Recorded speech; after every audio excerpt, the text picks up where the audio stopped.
Hey everybody, it's Ron from Pick Dawgz, and this is Ron's Rundown. We're going to go over the MLB game schedule for Saturday, May 27th, 2023. Now, if you like what you see, make sure to give this video a big thumbs up and subscribe to our channel. Don't forget to put your baseball picks in the comments section below. And if you're looking for my best bets, including my $19 rundown best bet, you can find those at the premium picks tab at pickdawgz.com. Alrighty, let's get into it. Here are the games for Saturday in Major League Baseball.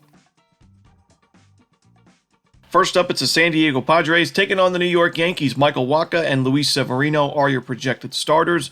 Michael Wacha has quietly been one of the hotter pitchers in baseball, especially in the month of May, where he's pitched 4 starts in May, 25 innings, only 1 earned run allowed. That's a .36 ERA. He's got 22 strikeouts, so his strikeout stuff going up a little bit as of late. His ground ball to fly ball ratio a bit better in the month of May as well. Hasn't given up a single home run this month and just limiting sharp contact. And, he's actually has a pretty good history against the New York Yankees. We saw him, as a member of the Rays and the Red Sox the last couple of years.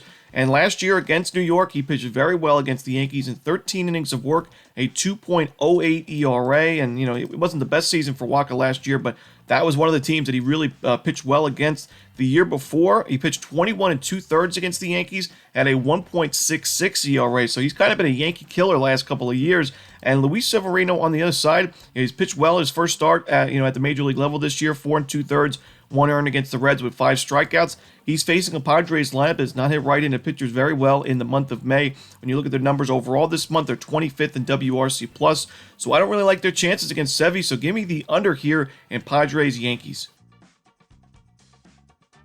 Next up, we see the Chicago White Sox taking on the Detroit Tigers. We're going to see Michael Lorenzen going for Detroit. No official starter for the White Sox here. Could be a bullpen game for Chicago. But, you got Michael Lorenzen. Obviously, last start was not his best. He gave up 5 earned runs and 3 homers. But that was a road start at Kauffman Stadium, more of a hitter-friendly ballpark. Lorenzen's been much sharper at home at Comerica Park this year with a 2-0 record and a 3.71 ERA in 17 innings at home.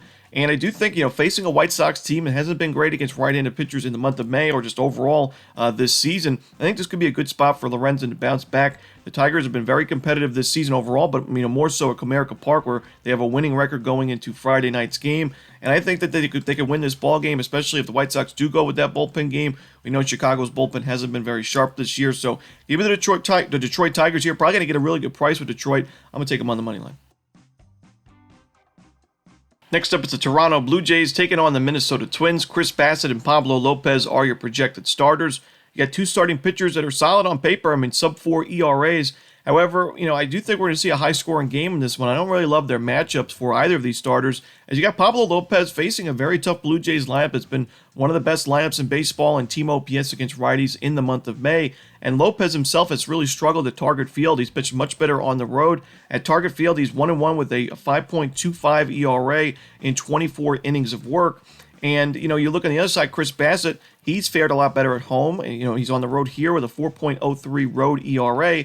His last start against the Rays at Tropicana Field, he only gave up 2 earned runs but 4 unearned runs and 3 home runs in that game. So he was certainly not the sharpest in that one. He only had 4 strikeouts in 6 1/3 innings. The Twins have some of the best power numbers in baseball against right-handed pitchers this season. In the month of May, 6th in isolated power. So I can see the Twins hitting a couple homers on Bassett in this game as well. And then you look at the bullpens. Although they're good on paper and the ERAs haven't been too bad, in the month of May, their Sierras are pretty steep. The Twins and Blue Jays top 10 for highest Sierra. Not really where you want to be in terms of the expected numbers. So I think we're going to see a high-scoring game. We're getting a low total here because of both pitchers are really good on paper, but I think we're going to see a high-scoring one. So give me the over in Minnesota, Toronto, with a lean towards the Blue Jays on the money line. Next up, it's the Texas Rangers taking on the Baltimore Orioles with Andrew Heaney and Dean Kramer on the mound in this one. Andrew Heaney already faced these Orioles back on April 4th. It was his first start of the 2023 season. He struggled mightily in that ball game. He went 2 2/3, giving up 7 base hits, 7 earned runs, 2 homers, and 2 walks in a 7-2 Orioles win. I can't trust Heaney in this game. The Orioles have hit lefties well overall this season. Dean Kramer on the other side has been pitching a lot better. In the month of May, a 1.96 ERA in 23 innings of work. He doesn't really have great strikeout stuff, but he's really able to get through jams, get out of jams. His ground ball pitches have been working a lot better this month, and the Orioles have won each of his last 4 games on the mound. And look at the teams he's faced. The Angels, the Braves, the Rays, and the Blue Jays, so some really tough lineups there. Kramer's been able to get through it. The Rangers have good numbers overall against righties this season, but not so much on the road in the month of May at least.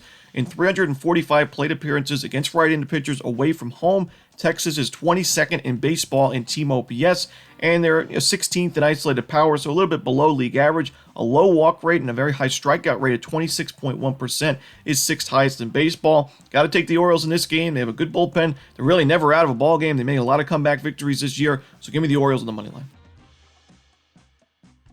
Next up, we see the Houston Astros taking on the Oakland Athletics. We're going to see Framber Valdez going for Houston. No official starter for the A's. It doesn't really matter who the A's go with in this game. I got to go with the Astros on the run line or just passing the game altogether. I'm guessing we're not going to get the best price, just like we didn't get a very good price on Friday.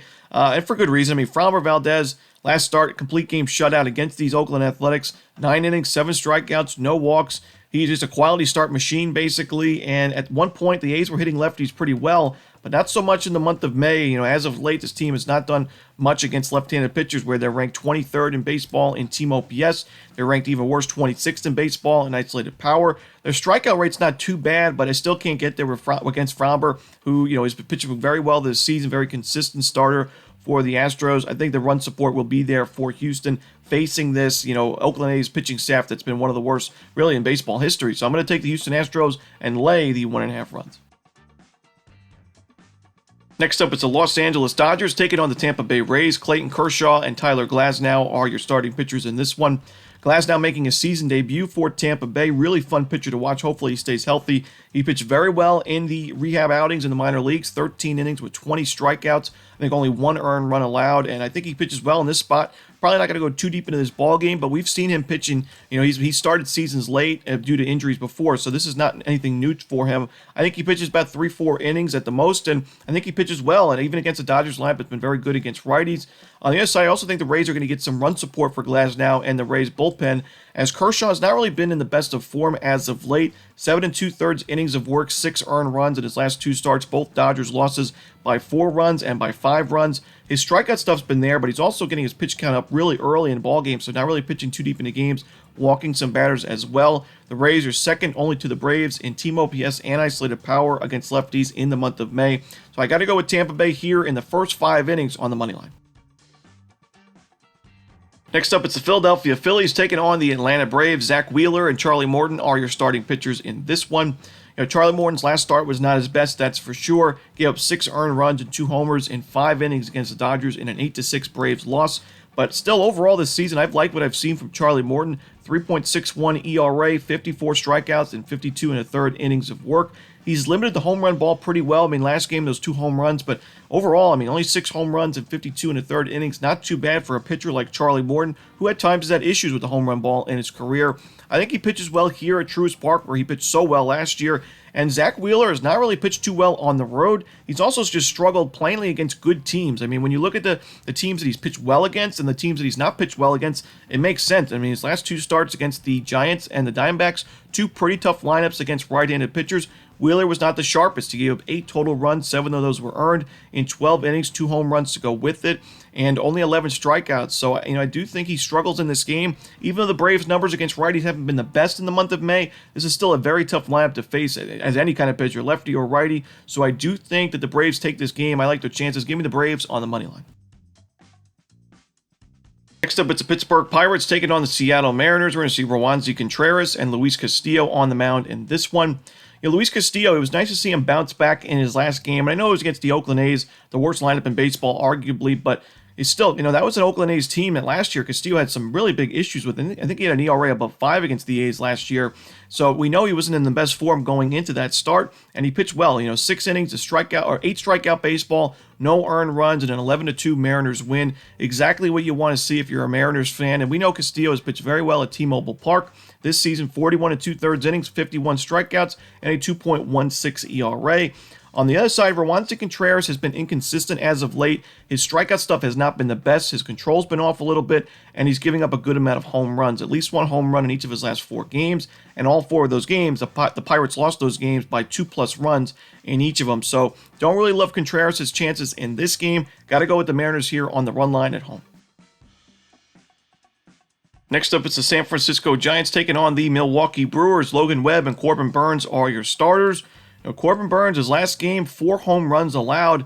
He's been very inconsistent this year, even though he has that sub-4 ERA, a 4.78 ERA at home this season, and it's just really tough to back him in this spot, giving up 5 home runs in his last 11 innings with 8 earned runs combined in those starts, and he already faced these Giants not long ago, back on May 5th, and he was not great in that game. He gave up 3 unearned runs, but 2 earned runs as well in a 6-4 Giants win. He had 3 walks and a home run in that game also, and Logan Webb's been in really good form. Although he's been much better at Oracle Park at home this season, I still think he's the better option here. The Giants' bats have not been the best against right-handed pitchers this month, but neither have the Brewers. I think the Giants have the better option on the mound to start the game. I also think they have the better bullpen aside from Devin Williams. So give me the San Francisco Giants on the money line on the road. Next up, we see the Washington Nationals taking on the Kansas City Royals. We're going to see Josiah Gray and Brady Singer on the mound in this one.